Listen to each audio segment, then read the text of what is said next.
Chapter 101. I really envy my sister. Adrian, today is Grace's birthday. Aren't you going to celebrate with her? Ava looked up with clear, innocent eyes full of concern. You care about her that much? Adrian gave a cold laugh and sat down beside the hospital bed. Wasn't he supposed to be madly in love with you? How come he just left after your car accident? Ava's lips stiffened slightly, and something unnatural flashed in her eyes. Adrian, we were just dating with marriage in mind. There's no love. Ava lowered her eyes, hiding all the disappointment, acting completely indifferent. She'd given up on seducing Adrian precisely because she was with Wesley. It was a compromise she made for him. Wesley had said that talking like this was actually torturing herself, that she wouldn't be happy. Wesley really didn't understand her well enough. She was very happy. As long as she could make Grace sad, that satisfaction couldn't be matched even by performing on the best stage. Ava's hand under the blanket unconsciously moved to cover her lower abdomen. Did she want happiness? Impossible. Well, you played the part quite convincingly. Adrian's tone was lazy. He looked at her with a half smile. Ava suddenly grabbed Adrian's hand and said softly, Adrian, can you take me away? In your current condition, the doctor probably wouldn't recommend you leave the hospital. Adrian's brow furrowed almost imperceptibly.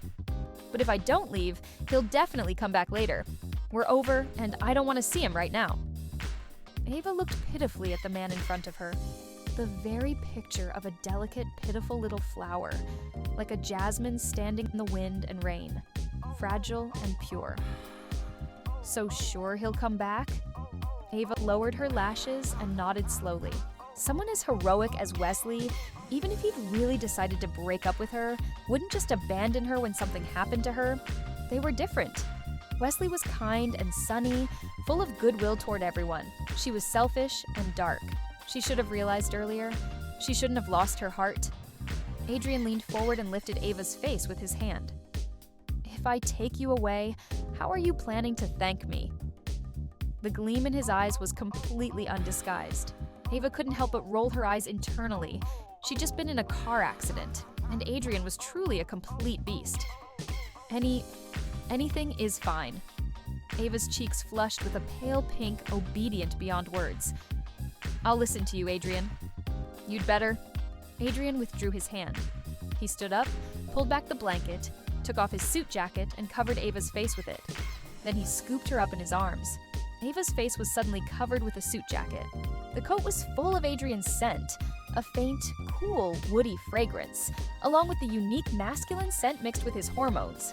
She really wanted to defiantly throw the clothes off, toss them on the ground, but in the years since she'd returned to the country, her exposure rate had been too high. She could only endure Adrian's suit jacket covering her face. He carried her out of the hospital. Whether they attracted attention, she wasn't sure. Her face was covered after all. The only one losing face was Adrian. Mrs. Quinn, make the chicken soup light. Ava's injured and the doctor said not to make it too rich. As Ava was being tucked into the car, she heard a familiar voice. The voice wasn't loud, but it drifted to her ears through the hot evening breeze. The car door closed. Ava turned her head and looked through the car window at Wesley leaning against his car 2 meters away. He held his phone in his left hand, carefully instructing the housekeeper about dietary precautions. A cigarette was held between the fingers of his right hand. This was the first time Ava had seen Wesley smoke. His inability to have children must have been a huge shock to him, plus Mrs. Hale's words. White smoke rings came from his mouth, making it hard to see his expression clearly. But Ava could guess. Without a doubt, Wesley still liked her, at least for now. She'd been in a car accident, and he would definitely take care of her attentively. If she didn't know Wesley had lied to her, during the time she was injured, their feelings would definitely heat up again, and she would fall even deeper. And then Wesley would continue to avoid. As the car started, Ava took one last look at Wesley and silently said, goodbye, in her heart. Ava and Wesley were completely over on August 23rd. From now on, she would still be the Ava who only loved herself, never compromising for anyone again. Didn't you say you didn't like him? You seem pretty reluctant. The cool tone pulled Ava's thoughts back. Her hand pressed on the seat cushion moved bit by bit to the right, finally climbing onto Adrian's thigh. She hooked onto Adrian's hand that was casually resting on his leg. Adrian, I'm not reluctant. I just don't know how to explain it to my parents. They were very satisfied with this match. She sighed heavily at this point. I'm not Grace. My parents don't have that much patience with me. They don't care about me either. They just want me to marry a good man and find them a good son-in-law. The Hart family assets have nothing to do with me anyway. Now that I'm not listening to them and broke up with Mr. Hale, I'm afraid even my allowance will be cut off by my parents. The girl carefully held onto the man's large, slender hand, her voice soft. If you listened carefully to her words, you could vaguely detect a faint sob. I really envy Grace. From the moment she was born, she was the heir to Hart Group. Mom and Dad love her so much, and she has such an excellent boyfriend like you. No wonder everyone says she's a winner in life. Didn't you dump me first? Adrian asked with a teasing lilt. Ava's carefully cultivated emotions were interrupted just like that. Didn't he hear what she said before? She wasn't playing the victim. She really was quite pitiful. Philip Hart, that old man, was truly shrewd and heartless.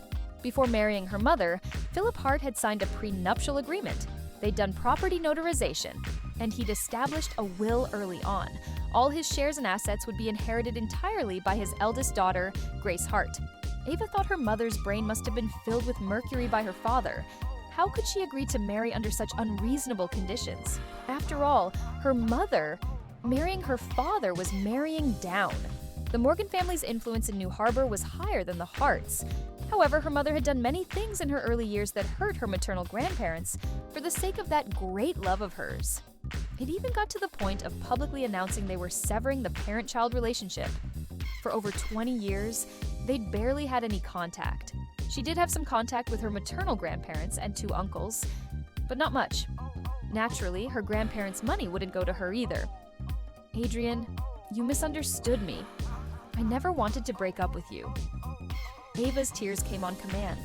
She threw herself into Adrian's arms, sobbing softly.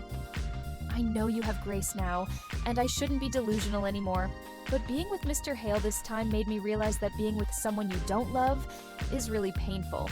Ava tearfully confessed her love for Adrian.